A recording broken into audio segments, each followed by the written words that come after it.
Buenos días, mi nombre es Ana Barrientos y mi punto a tratar es enfermería médico-quirúrgica.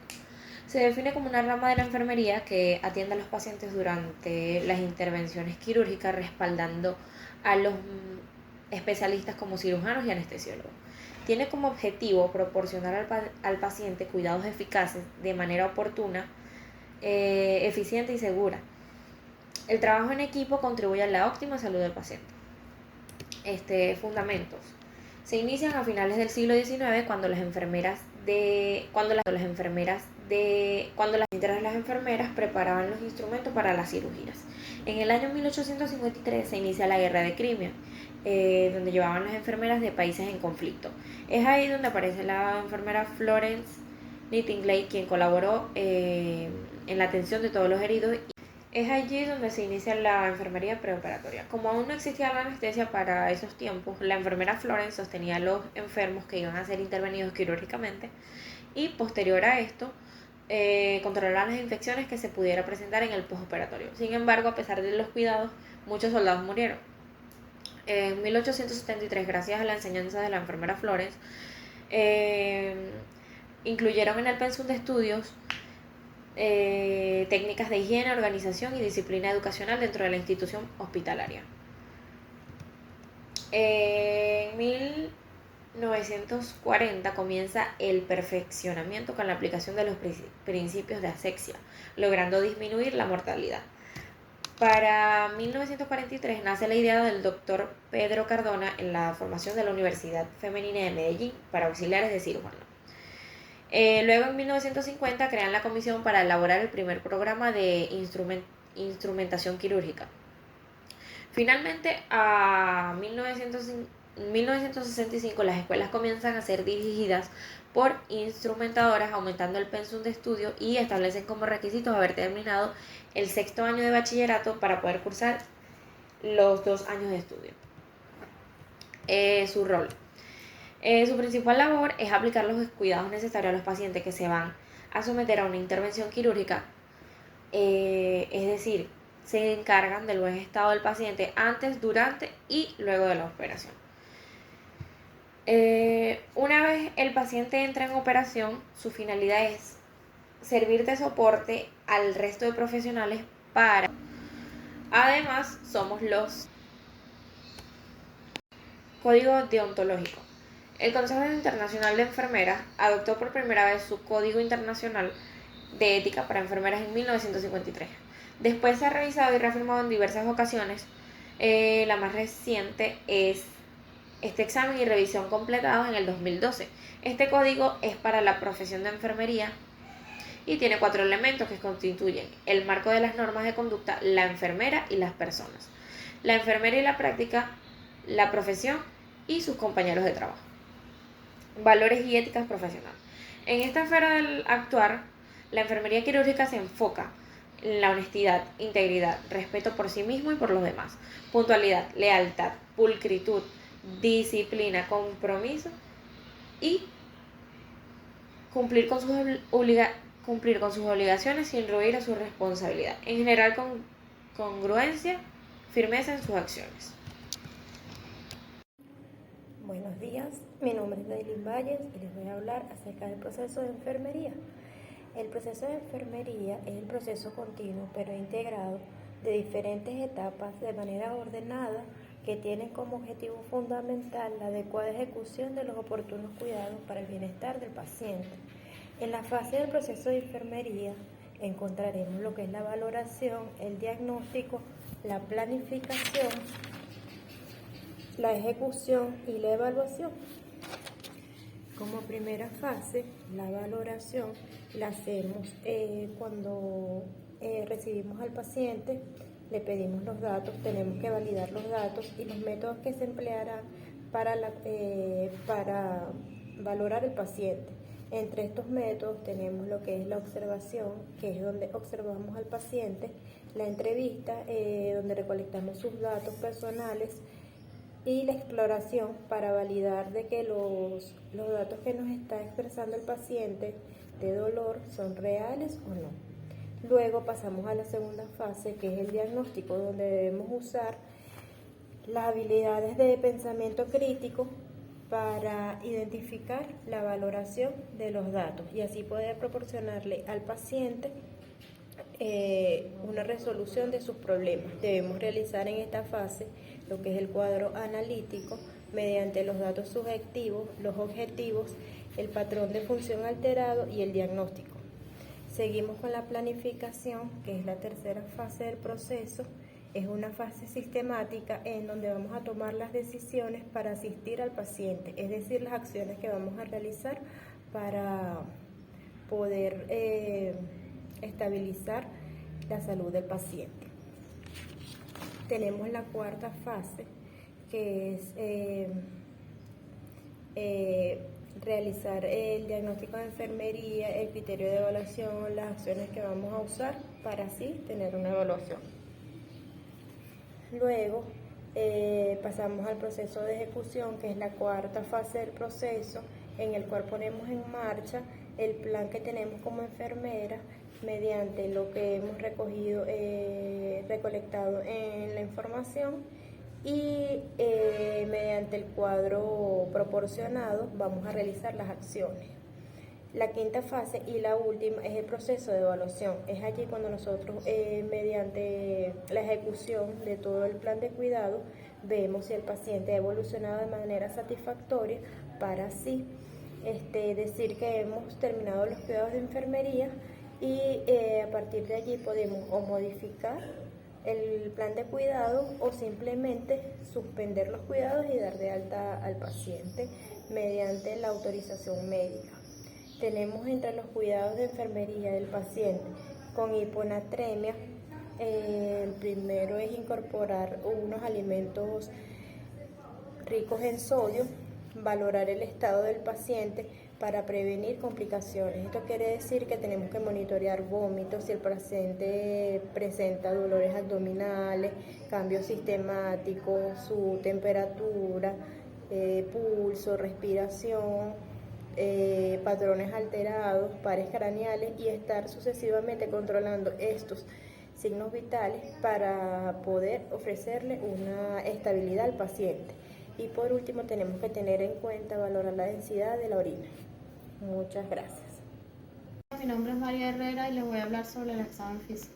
El examen físico es la exploración física sistemática y razonada, eficiente, con el propósito de obtener información para establecer un diagnóstico de enfermería.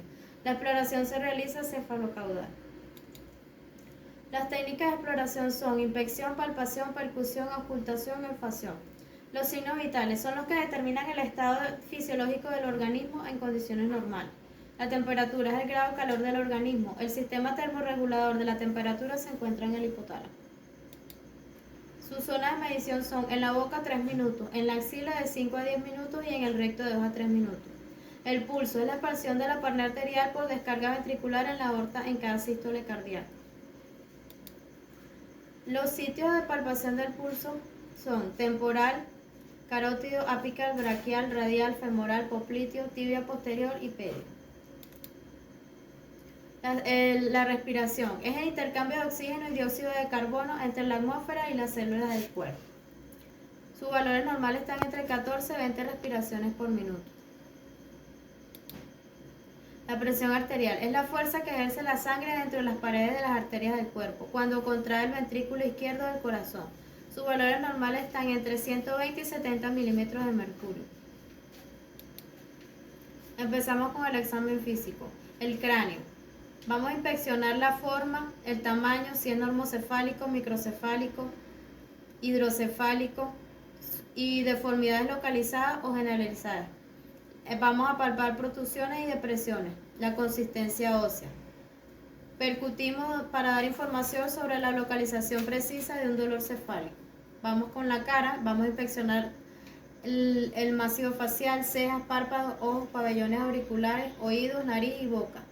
El macizo facial debe estudiarse forma, simetría de la fase, incluyendo frente, cejas y pestañas. En los párpados vamos a inspeccionar si hay edema, si hay petosis. En los ojos, su tamaño, forma, sacos lagrimales, globos oculares, iris, pupila conjuntiva, forma, simetría, tamaño, reflejos pupulares, motor conceptual y acomodación. En los pabellones auriculares se valora la forma de implantación.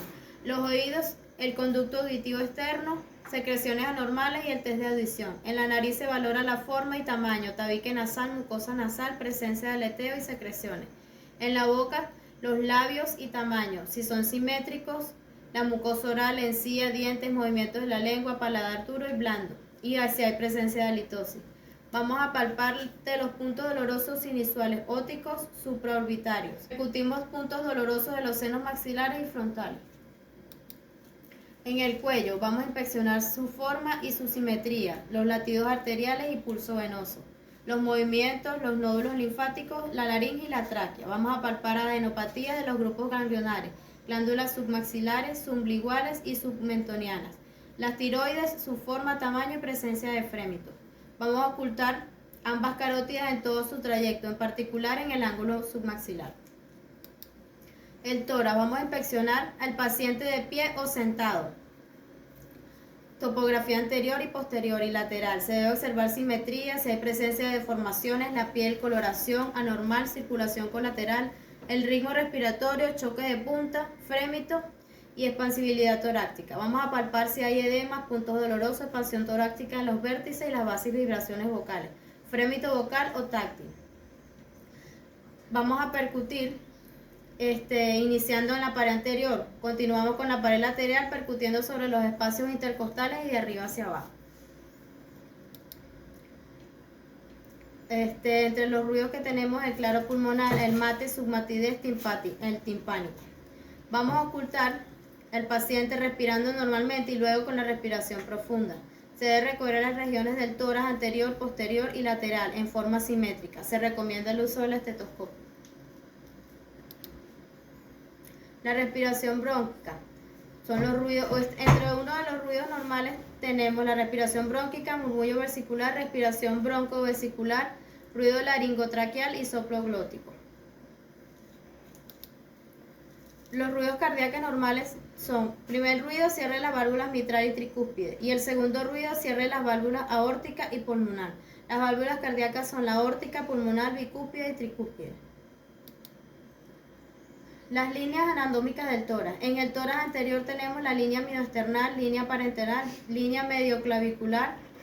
Tórax lateral tenemos línea axilar anterior, línea axilar media y línea axilar posterior. En el tórax posterior tenemos la línea espinal o vertebral, línea escapuloespinal y la línea infraescapular. Los focos de ocultación son el foco aórtico, foco pulmonar, foco tricúspide y foco mitral. Vamos con el abdomen, donde vamos a inspeccionar la división topográfica. El abdomen está dividido en 9 regiones, que nos recordará la proyección de cada víscera abdominal.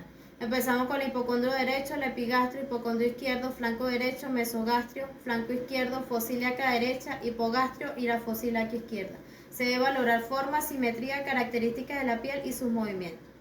En la ocultación, se hace con el objeto de evaluar los ruidos de intestino, detectar sonidos circulatorios normales y detectar frotes y soplos. Para ocultar el abdomen se recomienda dividirlo en 4 cuadrantes: el cuadrante superior derecho, cuadrante superior izquierdo, cuadrante inferior derecho y cuadrante inferior izquierdo. Vamos a palpar con el propósito de determinar posición, movilidad, consistencia, naturaleza, presencia o ausencia de líquido, viscerogamia y masa, si hay presencia de dolor. Hay 2 tipos de palpación, la superficial y la profunda. La percusión se efectúa con el objetivo de determinar características y tamaño de las vísceras, presencia de masas, líquidos o gases. Pueden escuchar 2 tipos de sonidos, timpánico y mate. Localizando los puntos dolorosos abdominales tenemos el punto apendicular, el uretral medio, supraespinoso, epigástrico, cístico, uretral y paraumbilical. Los miembros superiores vamos a valorar la inspección, simétrico, si es coloración de la piel, la hidratación, los edemas, hematomas, úlceras y si hay deformidades. Vamos a palpar la temperatura, pulsos, nódulos y puntos dolorosos. En los miembros inferiores vamos a valorar la simetría, coloración, hidratación, edemas, deformidades, fuerza, úlceras, varices y presencia de reflejos. Vamos a palpar la temperatura, pulsos, nódulos, puntos dolorosos. Y donde vamos a encontrar los reflejos, que es la respuesta motora involuntaria e inmediata provocada por la aplicación de un estímulo. Los reflejos son profundos y superficiales. Vamos con los genitales femeninos, donde vamos a evaluar El tamaño, forma, característica de la piel y presencia de secreciones. La forma, vamos a observar la cantidad y distribución del vello pubiano y la simetría de los labios mayores y menores. En el tamaño va a variar según la edad y la paridad de la mujer. Las características de la piel se evalúa integridad, coloración y presencia de anomalías. Secreciones, identificar color, cantidad, consistencia y olor. En los masculinos vamos a evaluar forma, tamaño, piel, frenillo, glande, meatro uretral, escroto, virilismo, infantilismo. El tamaño es variable, en reposo es blando, en estado de erección es turgente, más largo y voluminoso. La piel, vamos a evaluar la integridad fácil, en retracción. El prepucio cubre el glande. Frenillo, pliegue localizado en la cara ventral del pene. Es un surco balanopresucial y en la parte proximal del glande. El glande se valora con integridad. El meato urinal, generalmente centrado, valora secreciones. Y el escroto, ovoide, ligera simetría, testículo izquierdo más bajo que el derecho. Gracias.